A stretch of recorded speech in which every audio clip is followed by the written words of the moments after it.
Hello friends, good morning to all of you. आज के कुछ इंपॉर्टेंट करंट अफेयर्स को डिस्कस करते हैं। Axis Bank and SpiceJet launch को ब्रांडेड क्रेडिट कार्ड।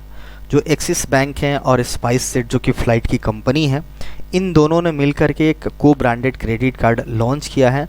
और ये जो क्रेडिट कार्ड है किसके द्वारा पावर्ड किया गया है? वीज़ा के द्वारा पावर्ड किया गया है।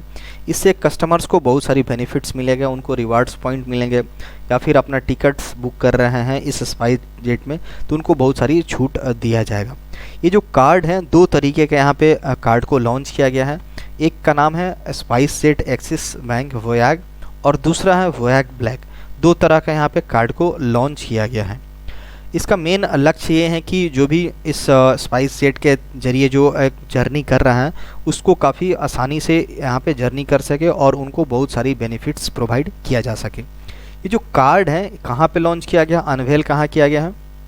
स्पाइस जेट की एक बोइंग है जिसका नाम क्या है 737 मैक्स एयरक्राफ्ट।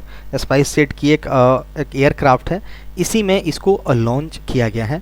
तो ये इंपॉर्टेंट नेम याद रखना है, एक्सिस बैंक और स्पाइस जेट को ब्रांडेड क्रेडिट कार्ड लॉन्च किया है। और इस क्रेडिट कार्ड को पावर्ड कौन करेगा? वीज़ा के द्वारा किया जाएगा। नेक्स्ट है हमारा, काफ़ी इंपॉर्टेंट होगा ये, India Nepal science and exchange 6 MOU and agreements. अभी मतलब कल ही मंडे को हमारे PM मोदी जी नेपाल के दौरे पे गए हुए थे और कल बुद्ध पूर्णिमा भी था और इस लिहाज से काफ़ी इम्पॉर्टेंट था। वहाँ के जो बौद्ध धर्म के मानने वाले लोग हैं, बुद्ध पूर्णिमा को लेकर के यहाँ पे यात्रा किया गया है। लुम्बिनी गए थे हमारे मोदी जी, वो हम बौद्ध भगवान बुद्ध की वहाँ पे जन्मस्थली को माना जाता है। तो हमारे इंडिया और नेपाल के बीच में जो संबंधों को और मजबूत बनाने के दृष्टिकोण से ये किया गया है।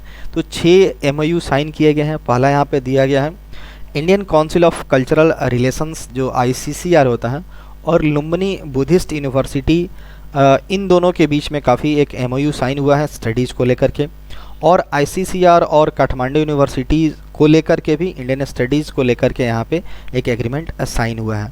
और यहाँ पे SJVN सतलुज जल विद्युत निगम इसको बोलते हैं, ये और नेपाल इलेक्ट्रिसिटी अथॉरिटी के बीच में भी एक एग्रीमेंट साइन हुआ है, ताकि इंडिया और नेपाल के बीच जो इस तरह का जो संबंध है इलेक्ट्रिसिटी पावर से रिलेटेड, स्टडीज़ से रिलेटेड और कल्चर से रिलेटेड, हमारी जो दोनों देशों के बीच जो संबंध है काफ़ी मजबूत हो सके। तो ये काफ़ी इम्पोर्टेंट न्यूज़ है। अगर नेपाल के मैप की बात करें जो हमारे इंडिया के किस किस स्टेट को टच करता है, तो मोस्टली यहाँ पे 5 स्टेट्स को यहाँ पे टच करता है जो नेपाल का बॉर्डर है। पहला तो है उत्तराखंड को, ये रहा नेपाल, इंडिया का स्टेट उत्तराखंड को टच करता है। फिर आपका उत्तर प्रदेश हो गया, बिहार हो गया, वेस्ट बंगाल का कुछ पार्ट को भी यहाँ पे टच करता है और पांचवा रहा सिक्किम। तो ओवरऑल कभी पूछा जाता है कि जो नेपाल है इंडिया के कितने स्टेट्स को बाउंड्री वाइज शेयर करता है, तो 5 स्टेट्स को यहाँ पे शेयर करता है। उत्तराखंड हो गया, उत्तर प्रदेश हो गया, हमारा बिहार हो गया, वेस्ट बंगाल और सिक्किम को भी टच करता है। नेक्स्ट हम लोग आते हैं यहाँ पे CBSE से रिलेटेड एक न्यूज है। कुछ मिनिस्ट्री को यहाँ पे रीसफल किया गया है और CBSE के चेयरपर्सन किसको अपॉइंट कर लिया गया है? निधि छिब्बर जी को यहाँ पे CBSE का चेयरमैन अपॉइंट किया गया है। इसके पहले वो हैवी इंडस्ट्रीज़ में एडिशनल सेक्रेटरी थी, मिनिस्ट्री ऑफ हैवी इंडस्ट्री में। वो अभी करेंटली वहाँ पे वर्क भी कर रही हैं। तो 1994 बैच की IAS ऑफिसर है, छत्तीसगढ़ कैडर की। तो इनको बना दिया गया है, CBSE का चेयरमैन इनको बना दिया गया। और भी कुछ यहाँ पे अपॉइंटमेंट हुए हैं, जैसे विवेक कुमार देवांगन को बना दिया गया है क्या, REC का चेयरमैन बना दिया गया है। REC एक तरह से मिनिस्ट्री ऑफ पावर के तहत ये आता है, तो इसका चेयरमैन बना दिया गया है। REC का चेयरमैन विवेक कुमार देवांगन को बना दिया गया। ये भी 1993 के IAS ऑफिसर हैं। और हेल्थ एंड फैमिली वेलफेयर की बात करें तो यहाँ पे भी एडिशनल सेक्रेटरी S गोपालाकृष्णन को बना दिया गया है। Department of health and family welfare का एडिशनल सेक्रेटरी बना दिया गया है। तो ये काफ़ी इंपॉर्टेंट न्यूज़ है। CBSE का चेयरमैन किसको बनाया गया है? निधि छिब्बर जी को बना दिया गया है। नेक्स्ट है हमारा Manik Saha takes oath as Tripura chief minister. Manik Saha ji को क्या बना दिया गया है? त्रिपुरा का चीफ मिनिस्टर बना दिया गया है। ये वहाँ त्रिपुरा के BJP के चीफ भी हैं, वहाँ के BJP के प्रमुख हैं त्रिपुरा में। ये 12वें नंबर के चीफ मिनिस्टर बने हैं after Biplab Kumar Deb resign from the post. ये जो बिप्लव कुमार देव जी थे, उन्होंने इस पोस्ट से यानी CM के पद से उन्होंने रेजिग्नेशन दे दिया था। इसके बाद मानिक साहा जी को त्रिपुरा का 12वां चीफ मिनिस्टर अब बनाया गया है।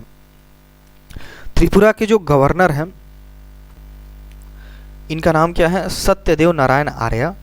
इन्हीं के द्वारा एक शपथ दिलाया गया और 15 मई को राजभवन, वहाँ का जो अगरतला है, जो कैपिटल सिटी है त्रिपुरा का, वहीं पे सत्यदेव नारायण आर्य जी के द्वारा मानिक साहा जी को शपथ दिलाया गया।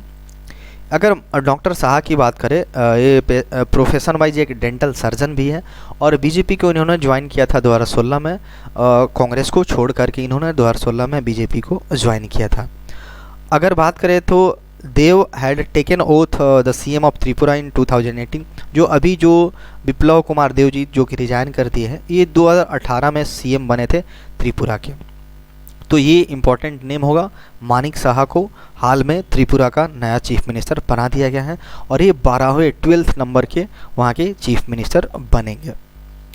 नेक्स्ट है हमारा, ये भी इम्पोर्टेंट न्यूज़ है, 52nd tiger reserve of India, जिसका नाम क्या होगा, Ramgarh Vishdhari tiger reserve in Rajasthan.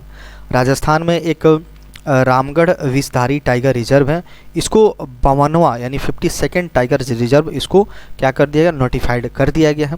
जो हमारे इन्वायरमेंट, फॉरेस्ट और climate change minister Bhupender Yadav ji हैं, उन्हीं के द्वारा अनाउंस किया गया है कि ये जो राजस्थान में जो एक रिजर्व है, टाइगर रिजर्व, ये हमारा 52nd रिजर्व ऑफ इंडिया उसको घोषित कर दिया गया है। ये क्या करेगा, ये जो बायोडाइवर्सिटी को कंजर्व करने में काफ़ी हेल्प करेगा और भी जो टाइगर्स वगैरह की जो संख्या है उनको सेव करने में काफ़ी, प्रोडक्शन उनके संख्या को बढ़ाने में काफ़ी मदद यहाँ पे होगा। अगर राजस्थान के गवर्नर की बात करें तो कलराज मिश्र जी हैं और चीफ मिनिस्टर वहाँ के कौन है, अशोक गहलोत हैं। तो 52वां 52nd टाइगर रिजर्व इंडिया का बन गया है कौन, रामगढ़ विषधारी टाइगर रिजर्व, जो कि राजस्थान में है। Sikkim observed 47th statehood day. जो सिक्किम स्टेट है उसने अभी 16 मई को क्या किया है, अपना 47वां अपना स्थापना दिवस बोल सकते हैं, राज्य का जो स्थापना दिवस उन्होंने सेलिब्रेट किया है। 1975 में सिक्किम क्या बना था, हमारे इंडिया का 22वां राज्य बना था। और उस समय 1975 की बात करी जाए 15 मई की, उस समय इंडिया के प्रेसिडेंट फ़खरुद्दीन अली अहमद जी थे। उन्होंने एक अमेंडमेंट पे 36th अमेंडमेंट पे साइन किया था और अगले दिन ही जाकर के मतलब 16 मई को जाकर के सिक्किम एक कंप्लीट राज्य बन गया, इंडिया का 22वां राज्य बन गया था। इसके पहले वहाँ पे चोग्याल करके एक उन लोगों का शासन था, एक डायनेस्टी थी, उन लोगों का शासन हुआ करता था, जो कि वो पूरी तरह से ख़त्म हो गया और एक इंडिपेंडेंट स्टेट बन गया। कुछ स्टेटिक न्यूज़ की बात करें तो सिक्किम के कैपिटल क्या है, गंगटोक है। गवर्नर वहाँ के कौन है, गंगा प्रसाद हैं। और चीफ मिनिस्टर कौन है वहाँ के, प्रेम सिंह तमंग वहाँ के चीफ मिनिस्टर आते हैं। तो ये इंपॉर्टेंट याद रखना है। 47th नंबर का स्टेटहुड मनाया गया सिक्किम के द्वारा और कब मनाया गया, 16 मई को। तो ये काफ़ी इम्पोर्टेंट न्यूज होगा। नेक्स्ट है हमारा अन्ना क्वेबेल डूबा, ये नाम है, crowned as world's best nurse. ये भी इम्पोर्टेंट न्यूज होगा यहाँ पे। ये जो बताया जा रहा है कि अन्ना क्वेबेल डूबा, ये कहाँ की है, केन्या की नर्स है, केन्या कंट्री है, वहीं की नर्स है जिनको वर्ल्ड का सबसे बेस्ट नर्स का अवार्ड इनको दिया गया है। ये यहाँ पे बताया जा रहा है कि मर्सेबिट काउंटी रेफरल हॉस्पिटल में ये काम करती है और इनको Aster guardian global nursing award से इनको सम्मानित किया गया है। इन्होंने किस चीज़ के लिए, किस काम के लिए इनको इस तरह का अवार्ड दिया गया है, इन्होंने काफ़ी प्रमोट किया है, खास करके जो फीमेल जेनाइटल मल्टीलेशन होता है। वहाँ बहुत सारे अभी भी अफ्रीकन कंट्रीज हैं वहाँ पे जो FGM हो जो होता है, फीमेल जेनाइटल मल्टीलेशंस, जो आउटडेटेड है, बहुत पुराना एक ट्रेडिशन है। फीमेल के जो जेनाइटल पार्ट है, डेट मीन्स वेजाइना को वहाँ पे काटा जाता है या फिर उसके होल्स को सील दिया जाता है, बंद ब्लॉक कर दिया जाता है। तो इस तरह की जो बहुत ही बेकार किस्म की वहाँ पे एक आउटडेटेड कल्चर है, इसको लेकर के इन्होंने काफ़ी अवेयरनेस क्रिएट किया लोगों में कि ये ख़राब है, या फिर लोगों में एक एजुकेशंस बढ़ाया, कंपेगन किया। तो इस चीज़ को लेकर के इनको ये अवार्ड सौंपा गया। तो काफ़ी एक बड़ा ही एक फेनोमेनल इन्होंने इनके द्वारा काम किया गया है। इनको अवार्ड मनी के तौर पे US डॉलर मतलब इतना दिया गया है, कितना अप्रॉक्स 29 मिलियन के आसपास इनको एक रिवार्ड मनी के तौर पे दिया गया है और इंटरनेशनल नर्स डे 12 मई को मना। नेक्स्ट है हमारा world's longest suspension bridge open sees चेक रिपब्लिक। इसका प्रोनाउंसिएशन चेक भी बोला जाता है। चेक रिपब्लिक में क्या किया गया है, वर्ल्ड का सबसे लॉन्गेस्ट सस्पेंशन ब्रिज ओपन किया गया है। इसका नाम क्या रखा गया है, स्काई ब्रिज 721। इसका नाम क्या रखा है, स्काई ब्रिज 721, जो कि ऑफिशियली टूरिस्ट के लिए ओपन कर दिया गया है।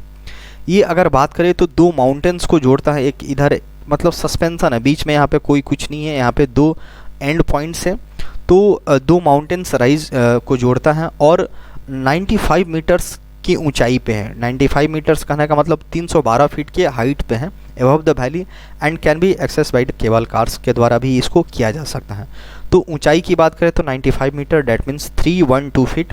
इसके लंबाई की बात करें, लॉन्ग कितना है, 721 मीटर्स लॉन्ग है, डेट मीन्स 2365 फीट ये इसकी लंबाई होगी। इसके मीटर के अकॉर्डिंग 721 मीटर की लंबाई है, इसलिए आकर को रिलेट किया जा सकता है कि ये स्काई ब्रिज 721 इसका नाम दिया गया है। इसके पहले बात की जाए तो नेपाल का जो बैगलंग जो पर्वत फुट ब्रिज है, इससे ये 154 मीटर लंबा है, जो कि हाल में ये गिनीज वर्ल्ड रिकॉर्ड में इसी का नाम दर्ज है अभी। बट अब क्या हो जाएगा, दुनिया का सबसे लंबा सस्पेंशन ब्रिज कौन हो जाएगा, ये चेक रिपब्लिक में ओपन हुआ है। इसका नाम क्या है, स्काई ब्रिज 721। इसकी लंबाई और हाइट याद रखना है, 95 मीटर के ऊंचाई पे है और 721 मीटर इसकी लेंथ होगी।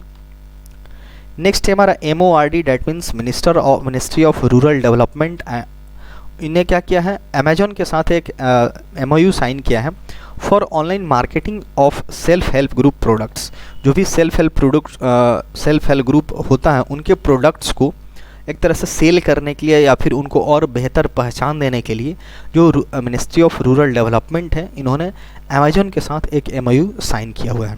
इसका लक्ष्य क्या है कि जो भी सेल्फ हेल्प ग्रुप के द्वारा उन लोगों की जो एक यूनिक प्रोडक्ट्स होती हैं उसको किसके ज़रिए बेचा जाए। जो सहेली स्टोर फ्रंट है, जो कि अमेजोन का एक प्रोडक्ट है, एक पोर्टल है, इसके ज़रिए जो सेल्फ हेल्प ग्रुप की जो यूनिक कुछ प्रोडक्ट्स हैं इसको वहाँ पे सेल किया जाए, वहाँ पे प्रचार प्रसार किया जाए। इससे क्या होगा, उनका जो प्रोडक्ट्स हैं पूरे ऑल ओवर इंडिया में जाएगा और उसकी उन लोगों की एक खास पहचान बनेगी। तो यही एक इम्पॉर्टेंट न्यूज़ है। मिनिस्ट्री ऑफ रूरल डेवलपमेंट और अमेजोन ने ऑनलाइन मार्केटिंग के लिए MOU साइन किया है, सेल्फ हेल्प ग्रुप के प्रोडक्ट्स को बेचने के लिए, उनका प्रचार प्रसार करने के लिए। नेक्स्ट है हमारा union HM home minister Amit Shah inaugurates NCFL इन हैदराबाद। NCFL क्या होता है, नेशनल साइबर फोरेंसिक लेबोरेटरी है, जो कि हैदराबाद में इसका इनॉग्रेशन किया गया है हमारे अमित शाह जी के द्वारा। एक लेबोरेटरी है, सेंट्रल फोरेंसिक साइंस लेबोरेटरी, जो कि कहाँ पे है, रामनाथपुर में यहाँ पे इसको इनॉग्रेट किया गया है। तो ये इंपॉर्टेंट है, बस ये याद रखना है। NCFL का इनॉग्रेशन कहाँ किया गया है, हैदराबाद में। NCFL क्या होता है, नेशनल साइबर फोरेंसिक लेबोरेटरी होता है।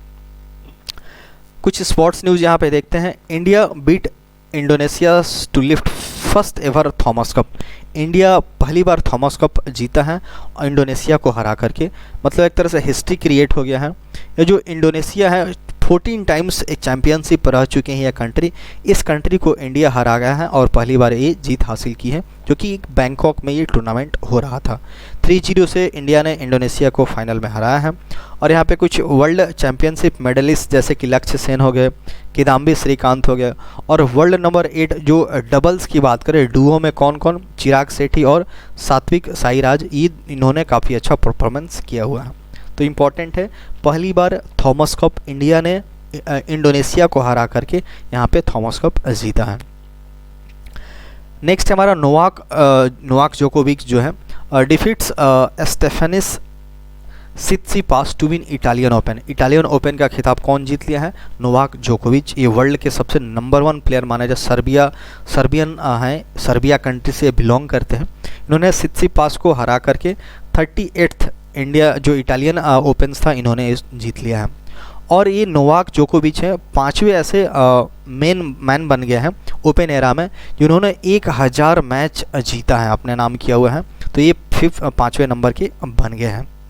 और यहाँ पे कुछ वोमेन सिंगल की बात की जाए तो ईगा स्वेतेक जो कि इटालियन ओपन का खिताब इन्होंने जीता है। तो इम्पॉर्टेंट ये न्यूज़ है, नोवाक जोकोविच ने इटालियन ओपन्स जीत लिया है। ये ऑस्ट्रेलिया का एक न्यूज है। ऑस्ट्रेलिया के फॉर्मर क्रिकेटर थे जिनका नाम एंड्रू साइमंड्स थे। इनका 2-3 दिन पहले निधन हो गया है। एक कार क्रैश हुआ था, कार एक्सीडेंट में इनकी देहांत हो गया है और 46 ईयर की एज के थे। इन्होंने ऑस्ट्रेलिया जब 2 वर्ल्ड कप जीती थी उसमें इन्होंने काफ़ी अच्छा योगदान दिया था। तो काफ़ी बेस्ट प्लेयर थे, ऑलराउंडर थे वहाँ के। और अगर मुंबई इंडिया अगर आईपीएल की बात करें तो आईपीएल भी खेल चुके थे डेक्कन चार्जर्स के लिए और मुंबई इंडियंस के लिए भी आईपीएल खेल चुके थे। तो नेम क्या है, एंड्रू साइमंड्स ऑस्ट्रेलिया के क्रिकेट प्लेयर थे। Alright, that's all for today.